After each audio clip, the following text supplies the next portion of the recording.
person has to look in, and he has to really see in his life if it's mutad or asur. Is it permitted or not permitted? I give you the example where a person might say, it's mutad for me to speak lashon hara because it's going to help this. Now, you have to learn the halachot of lashon hara because, or ask the rabbi, is it true? Because there is a concept called to'elet. What's to'elet? To'elet means there's a purpose for what I'm saying. For example, let's say a guy is going with shidduch. So you're sitting at a wedding. You're having a drink, and all of a sudden, as you're having a drink, somebody comes over you on the table. Oh, how you doing, Jack? By the way, I know you're best friends with this guy, Joe. I want to set him up with this girl. Tell me about him.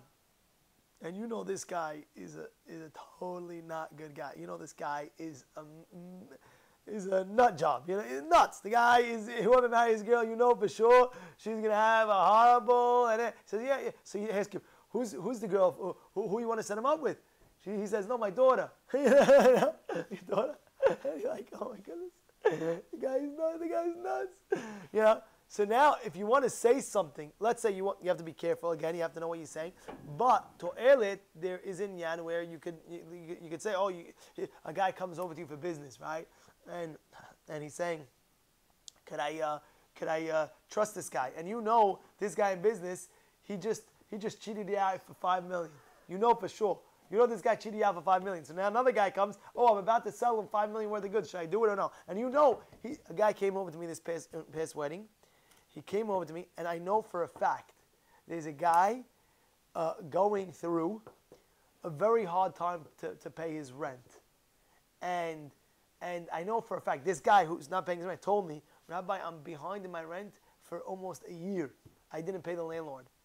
And then a guy at the wedding that night comes over to me and says, oh, Rabbi, I have an apartment I'm renting out, and I'm about to sign a lease, true story, with so-and-so. And that guy was the guy who's not paying for a year. And that guy told me personally that he can't pay the rent. I'm saying his old landlord, so for sure the new. So I told him, listen, I told the guy, it's like, you got to be careful because I know, I might know, you have to, be careful because I might know that he might not be able to, he might be going through a hard time. So if I were you, I warned him. I told him and this, that. But what I'm trying to bring out, the point is, even if you're allowed to say, you can't say it to people that have no gain for it. Well, he has a gain.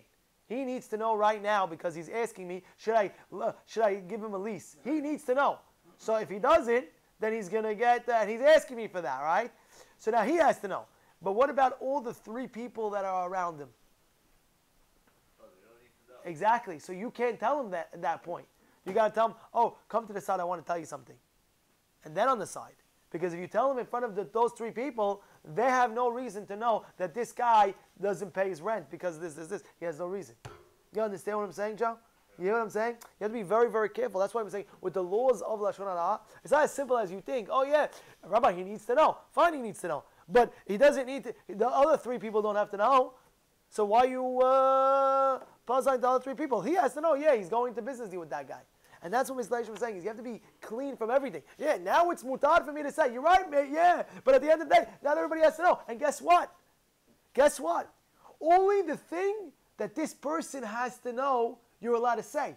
For example, let's say he's asking me, could he pay the rent?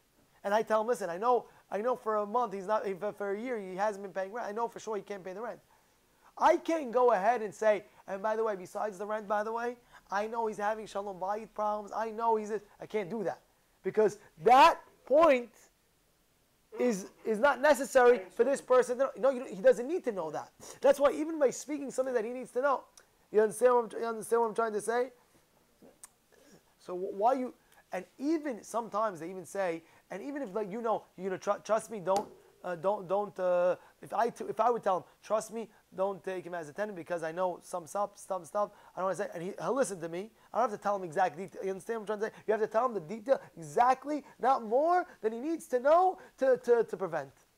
And that's what Mr. Hashem is saying. Sometimes your person think, oh, it's mutad.